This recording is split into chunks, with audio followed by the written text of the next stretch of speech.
What's on, ladies and gentlemen? My name's Ross, I like games, and today, well, we finally have the full deck list for the Blaster vs. Scoundrel deck. Now, remember, that is going to be available in two flavors, the 35th anniversary flavor and the regular flavor. Cool. Exact details are unknown at the moment. The regular flavor is going to be a normal retail release. The 35th anniversary flavor is going to be available at Gen Con, San Diego Comic-Con, and PAX Unplugged, with further releases at some point, including in Europe. We have been told it is going to be released in Europe. I've already done a video about the Transformers, the bots themselves. I'll link that in the description. And I've done a video about the exclusive battle cards, the ones which can only be found in these decks. I will, of course, link that one in the description as well. The point of today's video, very simply, is we're going to be taking a look at all of the cards, all of the decks. So, if we start off with the Blaster deck, then you probably shouldn't be surprised to know that you've got Blaster. His main hook, you play an extra card, that's pretty good. But you're also going to get his mini cassettes, that being Eject, turns off bold, Ramhorn, who comes along when you defend, you may play an armor with a white icon, and Steeljaw gives you bold 1, and each of your characters that have 10 stars or more have bold 1. So starting off then with the deck, we've got 2 copies of Basic Combat Protocol. Orange icon, bold 1, we're working on a bit of bold, that was fairly clear from the bots. 3 copies of Escape Route here. Now this has both a white and a green icon. It allows you to flip one of your characters from bot mode to alt mode. Remember, when it comes to Blaster, when you flip into bot mode, you deploy a mini cassette from under it to the battlefield in bot mode. You want some extra flipping, so having Escape Route is awesome. We've got 2 copies of Flamethrower. Orange icon gives you bold 2, and 3 copies of Handheld Blaster, which give you bold 1. It does give you double blue icons. Generally, double blue icons and Handheld Blaster themselves really are there for defensive decks. So this deck, and do bear in mind, they're not trying to make the perfect deck here. They're trying to make a good starting off beginner deck, which is up till now what they've done nicely with their pre-constructed decks. And we're just working on a bit of bold here. We'd like primarily orange icons, but a bit of a mix ain't too bad. We've got 2 copies of Incoming Transmission. It's got an orange icon, draw 2 cards, put a card from your hand on top of your deck. So again, bit of draw power, and the orange icon is key. We've got Vaporize, lets you scrap an enemy upgrade, and has a blue icon. There is an argument here for going Ramming Speed, because Ramming Speed has the orange icon, but this deck is clearly laying down, you know what, we're going to go bold, but we are still going to have a mix of icons, we're not going full orange. There are a couple copies of Zap. It's got an orange icon, lets you do 1 damage to an enemy, that's quite nice. 3 copies of Backup Beam. That is a blue and green card that gives you bold 2. Lots of bold in this deck, which is why we'd like a few more orange icons ideally, because of course this is a very bold heavy deck. 2 copies of Grenade Launcher, gives you +4 attack, falls off at the end of the turn, has an orange icon. And 3 copies of Pep Talk. Pep Talk lets you draw 2 cards. It does have a blue icon, but we're also playing Incoming Transmission already. This just gives you extra draw power. Again, I could see an argument for going free Incoming Transmission to Pep Talk, but we are very much niggling here. In terms of the exclusive battle cards, it is pretty much as you would expect. Now, there are 2 of them that are very, very much for Blaster. So Daring Counterattack here has an orange icon. You choose one of your characters. It gets +1 attack until end of turn for each Autobot mini cassette in your KO area. If you've got Blaster on the battlefield, you also get Pierce 6. So just a bit more pushing as a fully attacking deck, this blaster. Although like I've said, we have still got some blue icons mixed in. You have to have 3 copies of that, otherwise you wouldn't have a playset. Buying a deck which is the only place it's available, that would be a very bad thing. We've also got 3 copies of Interpret the Airwaves. Again, this is another one which is very much for blaster. Double orange icon, so do try and put it on top of your deck after playing an incoming transmission.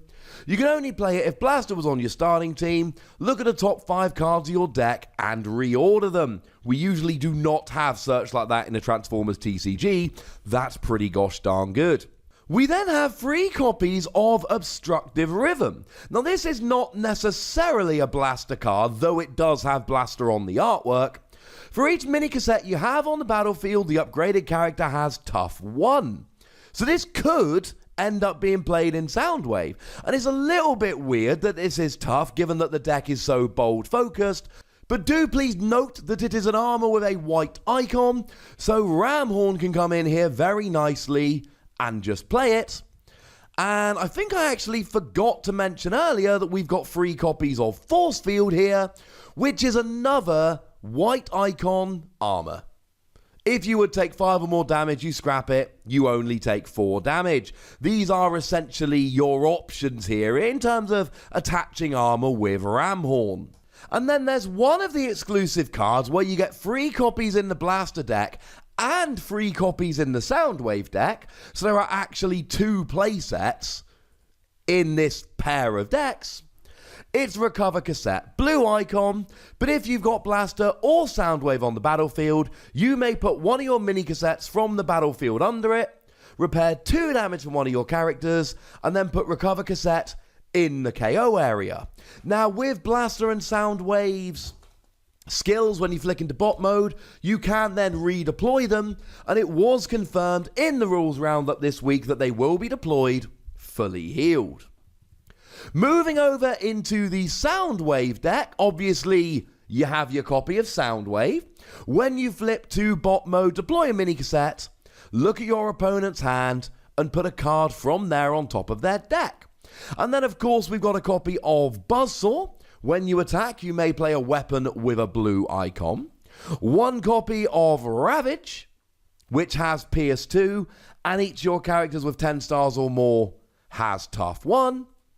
And 1 copy of Frenzy. When you attack, enemies can't use Tough. And of course, Blaster has a little bit of Tough, but mostly bold. So if we run through the battle cards here, then we've got 3 copies of Calculated Strike. It's got a black icon to give you Pierce, and one of your characters gets +2 attack and Pierce 2 until end of turn. We've also got a couple copies of Dismantle here, which has a black icon, and you scrap a weapon or armor. So this is very much building up into a piercing kind of deck. And of course, when we get to the exclusive battle cards, if you've forgotten, you'll notice that we're kind of going Pierce here. 3 copies of Escape Route, just like we said with Blaster. You're gaining benefit when you flip into bot mode, so you want to be flipping back and forth as much as you can here. 3 copies of Handheld Blaster, which is in the Blaster deck as well. It's got a double blue icon, so that's kind of cool. 3 copies of Smoke Cloak. Now again, we've got the black icon there, but also a blue. Gives you Tough 1. Tough 1 is not great as an armor, but it is nice that you've got the black icon and the blue icon to go along with it. We've got 2 copies of Piercing Blaster here. Piercing Blaster has a white icon, and it gives Pierce 3. Yeah, so we're really kind of working on the Pierce here. We've got 3 copies of Blast Shield. Blast Shield has a blue icon, +2 defense, and scrap it after you defend. You'll notice that this is going very much towards piercing and blue as a kind of deck theme. 3 copies of Pep Talk. You've got the blue icon, which is better in this deck than it was in Blaster, but you're drawing 2 cards. 3 copies of Scoundrel's Blaster. Now it's got a blue and a green icon, gives you +2 attack. You can only put it onto Decepticons, and what it does is it gives you Pierce 2 against an Autobot. Incidentally, this is a blue weapon, which means it can be played when you attack with Buzzsaw, as incidentally can Handheld Blaster. We got 3 copies of Steady Shot, which has both a black and a blue icon, gives you +2 attack until end of turn. So we're not going quite as much tough here as we had bold in Blaster, but we're really going black and blue icons. We are going Pierce with Soundwave. In terms of the exclusive cards, like I said, we've got 3 copies of Recover Cassette, because it's too good for either of these characters. We've got 3 copies of Buzzsaw Ravage Frenzy Attack, black icon. If you got Buzzsaw on the battlefield, draw a card. If you got Ravage on the battlefield, do a damage to an enemy. Kind of replaces Zap in that way. If you got Frenzy on the battlefield, your opponent scraps one of their armors. Cool. Obviously, that's really good if you got all 3 of them out, and it gets worse and worse the fewer you have out. You then have 3 copies of Intercept Communications. Now, this is interesting because it is the first, and as it stands at the moment, only double black icon card we have. It's an action. If Soundwave is on your starting team, you draw 2 cards, and you put a card from your opponent's scrap pile on top of their deck. Then when you attack, they're essentially flipping over a pointless card, or at least hopefully a pointless card. You know, they're flipping over an orange icon when you're attacking, and they want blue icons because they're defending. Now, they're the Soundwave exclusive cards, and like we saw with Blaster, there's one other card which is only found in the Soundwave deck, but could go in the Blaster deck just as much. It's in a groove. It's got a white icon with +1 attack, +1 defense, and it's a utility. So it's boosting your attack without using your weapon slot, and your defense without using your armor slot, and it can go on mini cassettes only. So basically, both of these decks have Recover Cassette. They've both got 2 cards which are really only for Blaster or Soundwave, and they've both got 1 exclusive card which could very easily fit with the other character. So there we go, ladies and gentlemen. Blaster's really built around bold, though it doesn't go full orange, and Soundwave's built around blue and piercing. These decks look fun. No, they're not perfect, and if you want to take Blaster and Soundwave out, you will want to probably make a few tweaks, just like we did with Metroplex, just like we did with Devastator. But make no mistake about it, these are way better than the theme decks you see in some other card games, and for that, I think we should all be thankful. So there we go, ladies and gentlemen. I like this, and I'm certainly going to be picking up both copies of this because I'm a nerd and I want both the artworks. But I want to know what you think about these 2 decks, so please do let me know in the comment section. Go nuts! Be nice! And then make sure you like this video, subscribe to this channel, and follow me on Twitter @Wossy, where we talk about games like Transformers and a whole bunch of others. But by far the most important thing, as always, look after yourselves till next time. Thank you very much for watching. My name's Ross, and you've been watching Wossy Plays.